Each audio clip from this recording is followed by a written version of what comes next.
Hello and welcome. My name is Andy Solkeld and this is my UKTC mission pack and terrain review where I'm going through every mission in the Nephilim pack that we're going to be playing on UKTC terrain.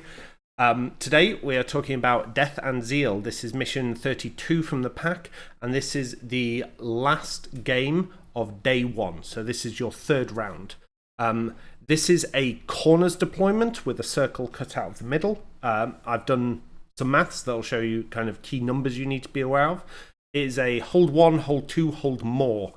All objectives have sticky, which means if you have obsec touching them during your command phase, you can move off them and still count as having as holding them, which is very important. I always forget it on this mission. Often because there's lots of fighting that goes on, but it's a very important thing to be aware of.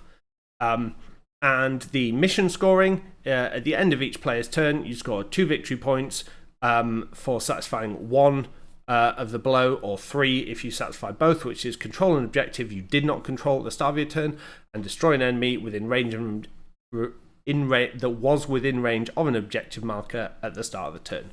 So it incentivizes you for trading on points.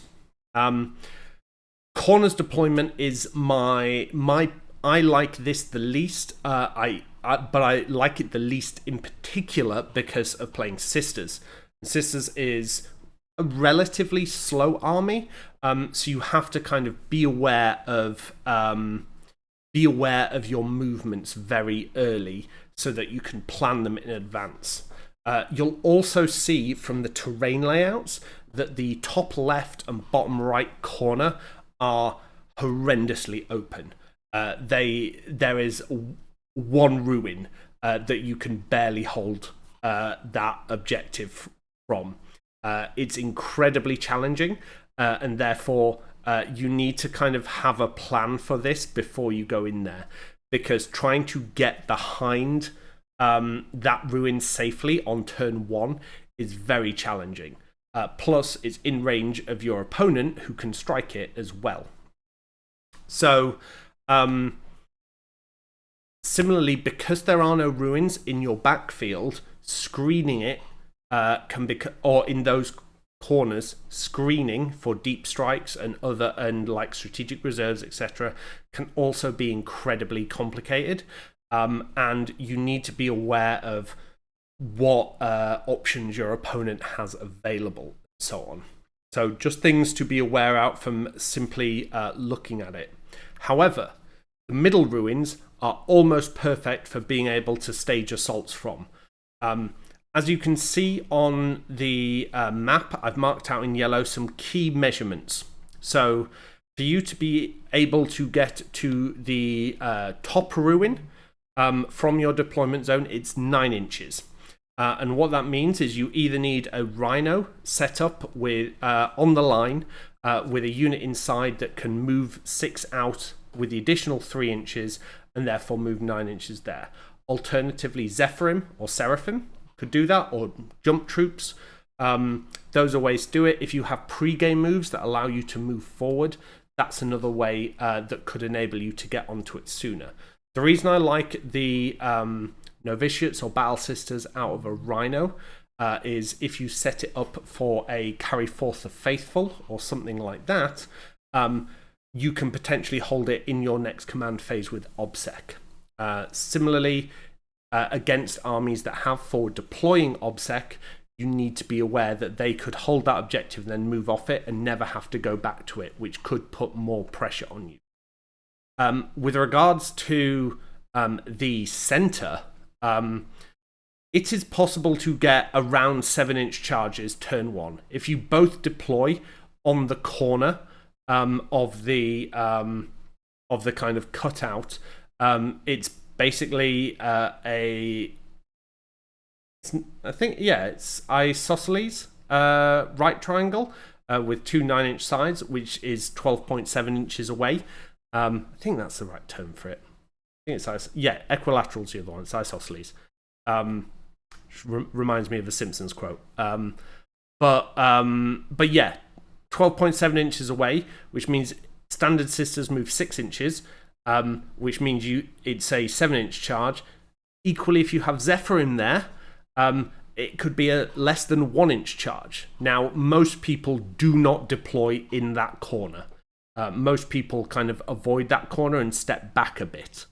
But it's just something to be aware of. Similarly, on the furthest you are deployed from each other, and this is why it's such a challenging mission, the furthest you are deployed from each other is 18 inches.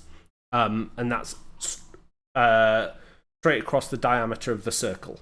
Again, both on the line. So if your opponent has, say, bikes that could move 12 inches, 14 in some cases, they can be on top of you turn 1 if you're not ready for it.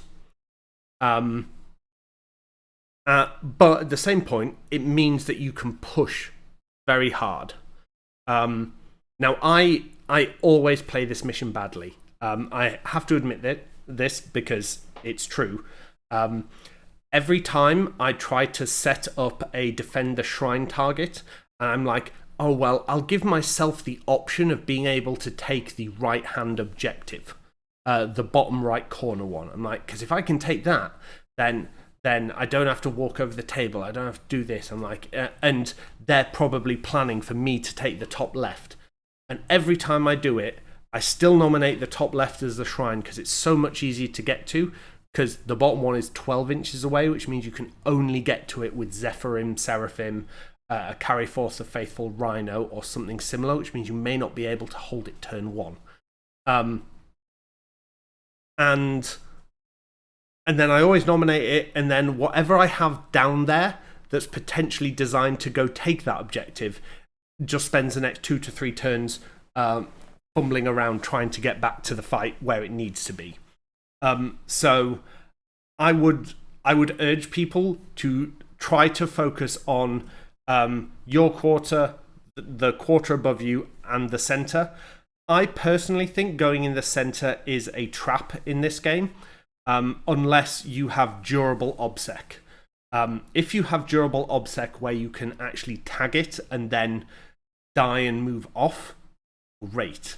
But if you kind of survive, then move off, etc.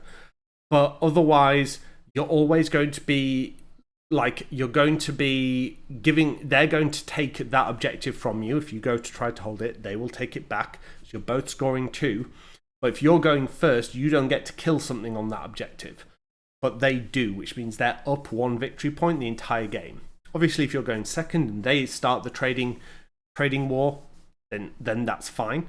But it's a very complicated. You kind of need to see how it's going to move a couple of turns in advance. As you'll see from my deployment, what I typically like doing here is I'll have the Rhino set up to carry forth either 2 units of Battle Sisters or a unit of Novitiates up onto the center point, and I'll similarly have a unit of Zephyrim set up that they could jump onto that point depending. But what I'm very conscious of here is straight firing lanes going across, so I make sure to use that obscuring ruin as best as I can. What I will then do is I will try to move Vahl and the Castigator also up where the Castigator is, providing lookout sir to Vahl, and they will try to adopt the yellow firing angles after turns 1 and 2 to just be able to shoot entirely across the board down onto my opponent's objective and potentially down into their home field, just to give me long-ranged firepower from the weakest area. And it also provides good screening, because Castigator has a huge base, so does Vahl. I will typically put my Repentia in the bottom ruin to either assault the middle or assault my opponent's objective, but also because it's so close, they can just move 6 inches and be safe behind the obscuring above, particularly if they advance. So it's just something to kind of hop from ruin to ruin. The dents in the middle of the board can cause a lot of problems, but one of the things I've started doing on this terrain in particular with the Retributors, is, depending on what your opponent has, you can walk one unit of Retributors up to the top floor of the back ruin. So start them when you deploy them midway up, have them walk up to the top floor. The 24 inches range of their multi-melter can cover the two objectives, the one to the north of you and the one in the middle, and they can just shoot down. And because Retributors ignore cover, they pretty much have free reign there. But I will almost always, if I'm not doing that, so I typically do something like that against demons where they can't benefit from obscuring because they're over 20 wounds in most cases. If I'm not doing that, I'll be walking the Retributors forward because it's very easy for them to just get pinned in the back. And they will end up garrisoning either one of the two ruins in the central bit, or they'll just be walking towards the north ruin to eventually hold that with, say, Dogmata Obsec at the end of the game. It's a really tough mission, and it's incredibly brutal at the end of day 1, like your third game. You're often very tired, and it's very easy to make mistakes. As I said, I always make the mistake of trying to play 4 points when actually all I need to do is play 3 points on this. My typical secondaries on something like this, like I will almost always take Defend the Shrine, I will almost always take the Leap of Faith, and then I typically like R&D and kill secondaries on this. Setting up banners is really tough, and when you set up banners on this mission, the one you set up on the north objective is just basic, like you're just saying to your opponent, please come and attack this, particularly if it's also your shrine. Shrine can be weak on this one. You'll be able to see broadly how it's going with deployment, and you may need to overcommit to protect it. And then I will, as I say at the bottom of this, I will typically take R&D or kill secondaries on this because it's going to be bloody. And best thing to do is score project. Like if you're against Necrons and you know they're going to be scoring, you know they're going to be tagging everything with OBSEC and then moving off, you absolutely have to try to outscore them as quickly as you can, because otherwise you're going to be in some you're going to be falling behind on primary and falling behind on secondaries. So picking these secondaries that you can, that allow you to play the game and score them naturally, is very important, and especially on this mission, given how close you are to each other at the start, and the fact that you can turn this into an incredibly aggressive matchup very fast. As I say, I typically ignore the middle, and I just try to play even primary, like trying to keep average with my opponent. So if we both score 8, great. I'll try to deny, if I'm going first, I'll try to deny them one round of primary so that I've caught up with endgame. And then I just try to win on superior secondaries. But when inevitably our secondaries get hit a bit, I'm assuming they will get hit in the next data slate. That's when it will get more challenging, and we'll need to think more about not taking Shrine. And that's something that I'm already thinking about now. How would I play this differently? And that's when I think you take an R&D, a kill secondary, or something like that. Anyway, this is the end of day 1. Hopefully, by this point, you'll have got a couple of wins under your belt, and you'll be ready and raring to go into day 2. What I am always exhausted at this point, and what I would say is take care of yourself after you have played this mission. Have some proper food, get a good night's rest, and get ready for day 2 if you are playing a GT, because the next mission is, again, particularly brutal. Anyway, thank you very much, and I will see you on the next one.